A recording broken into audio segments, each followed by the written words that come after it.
പിന്നെ കുറേ സപ്പോട്ട പറിച്ചു. ഇത്രയും സപ്പോട്ട കിട്ടിയിട്ടുണ്ട്. നല്ല വലിപ്പമുണ്ട് കേട്ടോ സപ്പോട്ട. ചിലതിങ്ങനെ ഓവൽ ഷേപ്പിലും ഈ ഷേപ്പിലും. ഒരു വളം ഇട്ട് കൊടുത്തിട്ടില്ല, ജസ്റ്റ് വെള്ളം മാത്രമേ ഒഴിച്ചു കൊടുത്തിട്ടുള്ളൂ. അപ്പോൾ ഇത് വെച്ചിട്ട് കുറച്ചായി ഈ മരം.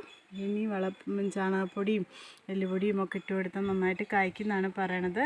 ഞങ്ങൾ കൃഷി ചെയ്യാൻ വേണ്ടി തീരുമാനിച്ച് വെച്ചിരിക്കുകയാണ്. ആയിട്ടുണ്ട്. ഇതൊരു ബഡ്ഡിയുടെ തൈ വാങ്ങി വെച്ചതാണ്, കുറേ ആയി. പക്ഷേ ഇത് ഇപ്പോൾ പൂത്തിട്ടേ ഉള്ളൂ, കായ പിടിച്ച് വരണേ ഉള്ളൂ. ഇതുമുണ്ട്, ഇവിടെ വേറൊരു കൊലയിലും ഉണ്ട്.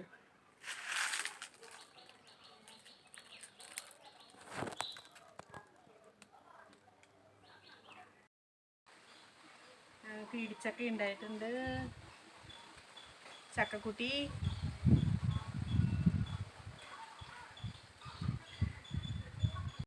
അപ്പോൾ ഞങ്ങളുടെ വീട്ടിലുണ്ടായിട്ടുള്ള കുറച്ച് ചെടികളാണ് കാണിച്ചിട്ടുണ്ടായിരുന്നത്. ഞങ്ങളുടെ വീഡിയോ ഇഷ്ടപ്പെട്ടാൽ ലൈക്ക് ചെയ്യുക, ഷെയർ ചെയ്യുക, സബ്സ്ക്രൈബ് ചെയ്യുക.